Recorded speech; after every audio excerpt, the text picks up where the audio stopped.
लाडकी बहीण योजनेची ई-के.वाय.सी करताना ज्या महिलांची चूक झालेली आहे त्या महिलांसाठी दुरुस्तीचा पर्याय उपलब्ध करून देण्यात आलेला आहे.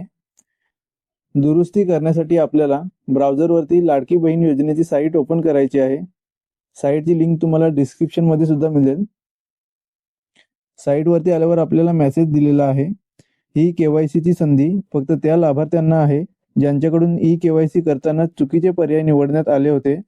म्हणजे फक्त ज्या महिलांची ई-के.वाय.सी करताना चूक झालेली आहे त्याच महिलांना के.वाय.सी एडिट करता येणार आहे. के.वाय.सी ची दुरुस्ती करण्यासाठी आपल्याला मेसेज दिलेला आहे त्याच्यावरतीच क्लिक करायची आहे. आता आपल्याला लाभार्थी आधार क्रमांक, इथे तुमचा आधार क्रमांक भरून घ्या. आधार क्रमांक भरून झाल्यानंतर खालती कॅप्चा दिलेला आहे तो जसा आहे तसा भरून घ्या.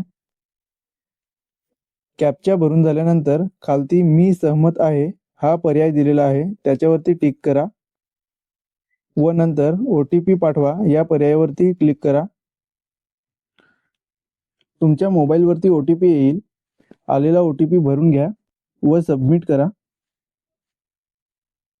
आता आपल्याला इथे हे दोन पर्याय दिलेले आहेत. यामध्ये ई-के.वाय.सी करताना चुका झालेल्या आहेत. इथेच आपल्याला दुरुस्ती करायची आहे.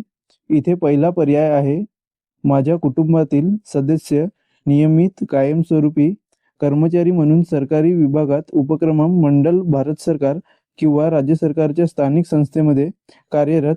इथे आपल्याला पहिल्या पर्यायाला नाही करायचा आहे. व नंतर दुसरा पर्याय आहे तो नीट वाचून घ्या तुम्ही. तिथे सुद्धा आपल्याला नाहीच करायचं आहे. व नंतर खाली चेक बॉक्स आहे त्याच्यावर टिक करून सबमिट करून घ्यायचं आहे.